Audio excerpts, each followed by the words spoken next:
요즘 밤새 평안할 수 없는 그런 여러 소식도 기도 제목도 듣고 있는데, 우리가 하루 잘 자고 새 아침을 맞는다는 것이 얼마나 큰 은혜인지를 새삼 깨닫는 이 코로나 시기입니다.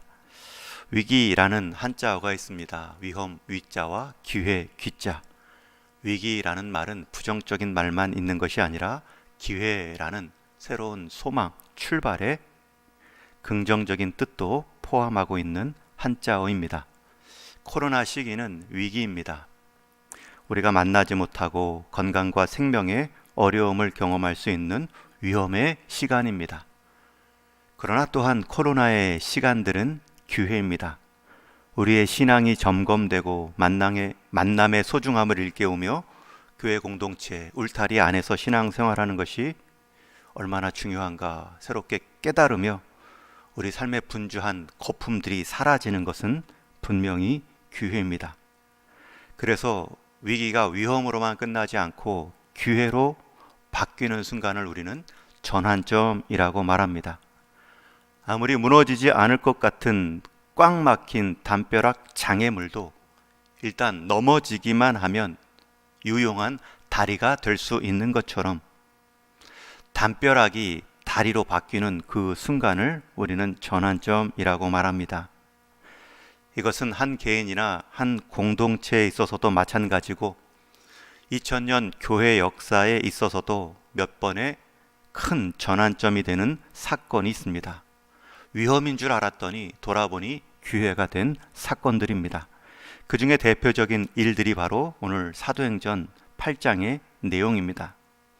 사도행전 1장 8절 말씀에 보면 예수님께서 승천하시며 복음이 전파되는 방향성을 말씀해 주시는데, 그 방향성은 한 방향, 화살표 모양이 아니라 동심원 모양이었죠. 너희가 성령을 받으면 예루살렘과 온 유대와 사마리아와 땅끝까지, 한 방향의 일직선이 아니라 전 방향의 동심원으로 내 증인이 되는 복음의 전파 사역을 말씀하셨습니다. 그래서 1장부터 7장까지는 예루살렘 유대 지역의 복음의 확장이라면, 이제 8장부터는 사마리아를 넘어 유대, 사마리아 그 이후의 땅끝,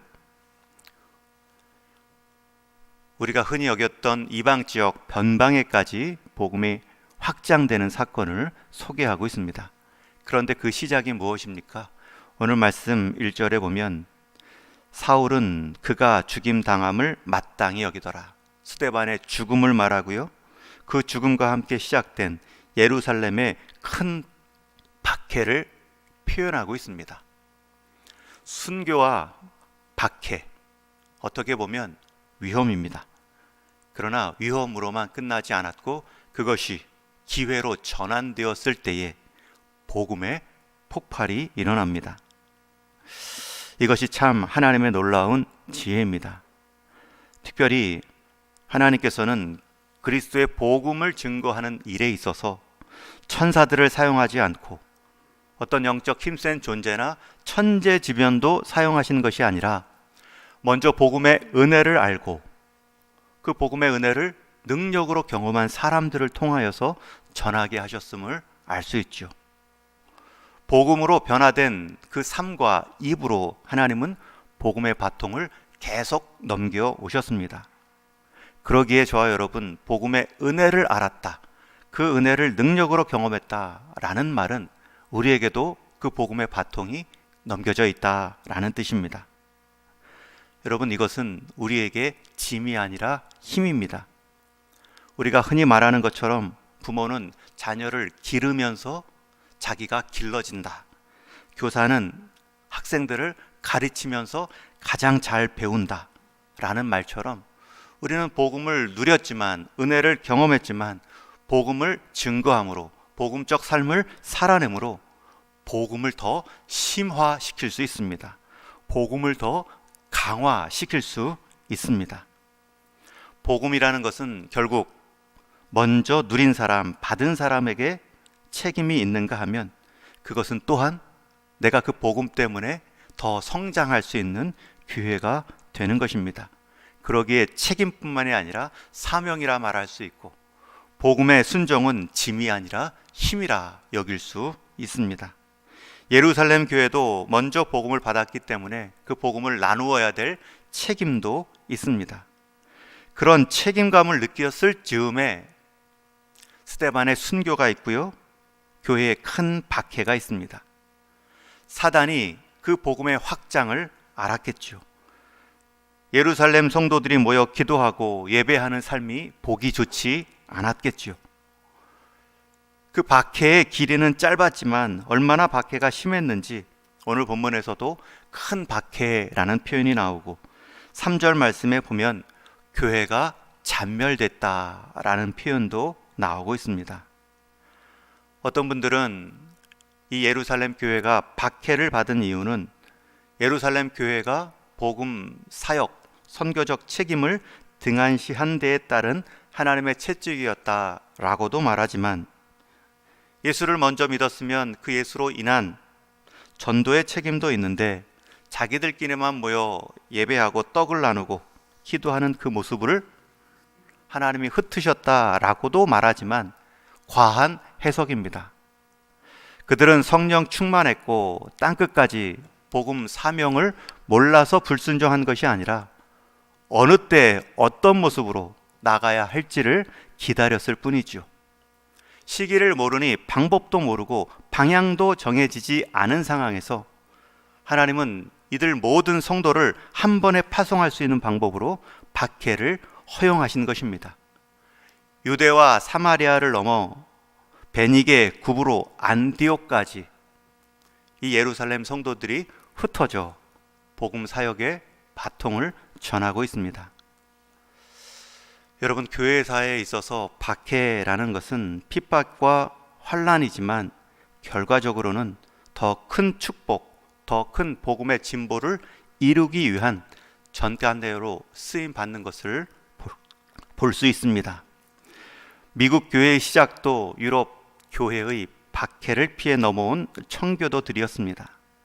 우리나라 경우에도 복음의 박해 기간에 복음이 가장 순전하게 지켜졌던 경우를 경험했죠. 중국 같은 경우도 만주로 건너간 동포들이 신실하게 그 신앙을 지켜가므로 중국 동쪽의 변방에 단단한 성경 바이블 벨트를 구축하였고, 중국뿐만 아니라 지금도 북한에 선교 사역을 하고 있는 것을 듣고 있습니다. 물론 박해와 핍박은 하나님이 주신 것이 아닙니다.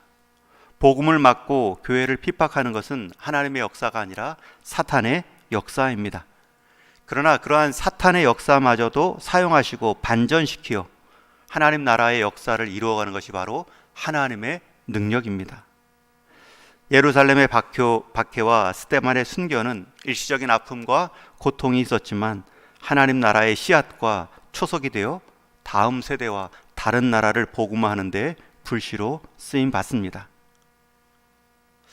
이러한 박해 과정에서 또 한 그룹의 사람들이 있습니다. 큰 박해 때문에 흩어진 성도들 있는데 오늘 말씀해 보면 큰 박해임에도 예루살렘 교회에 남아있는 성도들이 있습니다. 1절에는 큰 박해가 있어 사도 외에는 다 유대와 사마리아로 흩어지니라. 이 말씀이 그 증거입니다. 박해 때문에 유대와 사마리아로 흩어진 성도도 있지만 그 박해가 있음에도 사도들은 예루살렘에 남아있음을 말씀합니다.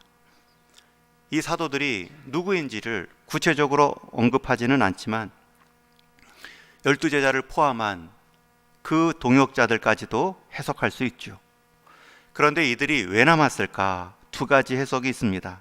첫 번째는 이들이 교회의 시작, 교회의 구성원, 유대 본토 출신의 성도들이다. 그래서 같은 본토 사람의 박해는 적었을 것이다. 당시 예루살렘 교회에는 유대 본토 사람과 헬라 이방 출신의 유대인들이 두 그룹으로 나눠져 있죠. 그런데 다 떠난 그룹들은 이방 헬라 출신들이 다 떠났을 것이고 본토 유대 출신의 성도들은 남아 있었을 것이다. 같은 유대 사람들이니 박해가 덜했을 것이다. 또 그들이 가진 직분은 리더, 지도자에 있는 사도들이었기 때문에 그들에게는 박해하지 않았을 것이다 라고 말을 하지만, 정말 이 박해가 겁주는 행동, 그냥 단순한 위협적 행동이 아니었다면, 정말 교회를 무너뜨리기 위한 박해였다면, 여러분들 가장 먼저 박해해야 될 사람, 잡아가야 될 사람들은 지도자입니다. 박해가 없었고 사도들이었기 때문에 이들에게 위험이 없어서 남아있었다라는 해석은 아쉽죠. 두 번째 해석이 있습니다. 이 사도들은 죽음을 각오하고 예루살렘과 교회를 지켰으며 떠나지 못한 자들을 위해 남았을 것이라는 해석입니다. 오늘 본문에서는 사도들이 남아있었다, 떠나지 않았다 말하지 그들이 핍박을 면했다라는 말은 나오지 않습니다. 모두 다 핍박 아래에 숨어 있었습니다. 그럼에도 그들이 자리를 지킨 것은 교회를 사수하기 위해, 아니면 투옥된 성도들을 생각하며 자리를 지켰을 것입니다. 중요한 것은 복음 때문에 떠나든지 아니면 역시 복음 때문에 남아있든지 각 자리에서 복음을 지켜냈다는 것입니다. 떠난 자들은 자기 복음을 지키기 위해 흩어진 자리에서 복음을 전했고, 남아있는 자들은 또 다른 연약한 자들을 위해 복음의 박해자들에 맞서며 예루살렘에 남은 것입니다. 남아서 교회를 지키든 나가서 복음을 전하든 왜 떠나는가, 왜 남았는가로 싸울 일은 아닙니다. 오늘 말씀해 보면 이제 한 가지 더 또 특이한 점이 있습니다. 흩어진 자들, 유대, 사마리아 각지로 떠난 자들의 이름을 보면 우리가 잘 아는 이름 한 명이 5절에 나오지요. 빌립입니다. 이 빌립은 예수님의 제자 중 빌립이 아니라 초대교회 7 집사 중 한 사람인 빌립입니다. 앞에 6장 3절 말씀에 보면 이 빌립은 좋은 평판, 칭찬을 들었던 인물입니다. 게다가 뒤에 21장에 보면 바울이 빌립에게 전도자라는 호칭을 붙여줍니다. 큰 전도자였던 바울에게 있어서도 당신은 전도자입니다, 전도자 빌립이라고 호칭을 들은 것을 보면 그의 열정, 복음의 충성스러움을 알 수 있습니다. 그 빌립이 지금 어디로 나갑니까? 5절 말씀에 보면 빌립이 사마리아 성에 내려가 그리스도를 전파했다 기록하죠. 여러분, 여기서 사마리아 지역은 유대인이라면 가기 싫은 지역입니다. 복음서에 보면 사마리아인과 유대인들의 관계는 서로 경멸하는 관계입니다.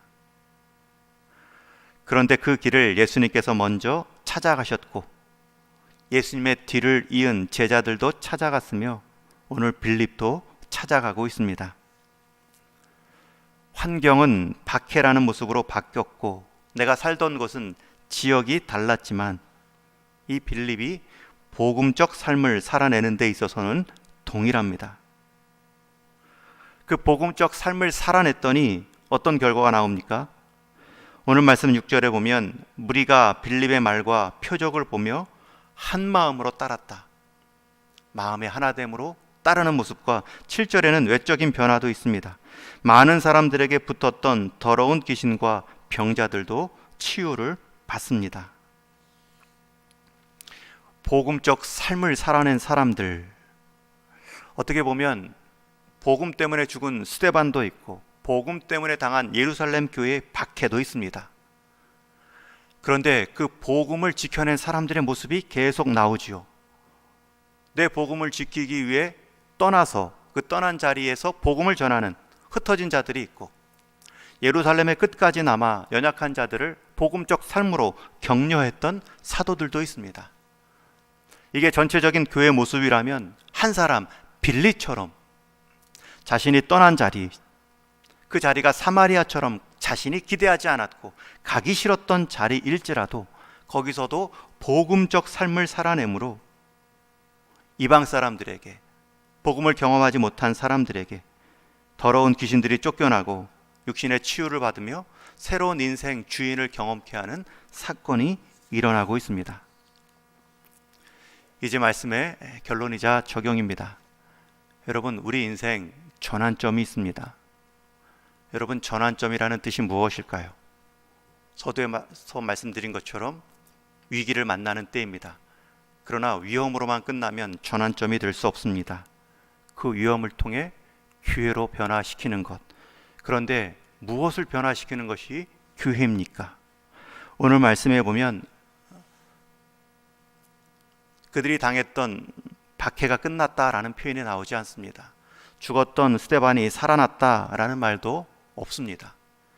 여러분, 인생의 전환점이란 내 삶의 주변이 편안함으로 바뀌었다, 성공으로 바뀌었다, 눈물이 웃음이 되었다 라는 말이 아니죠.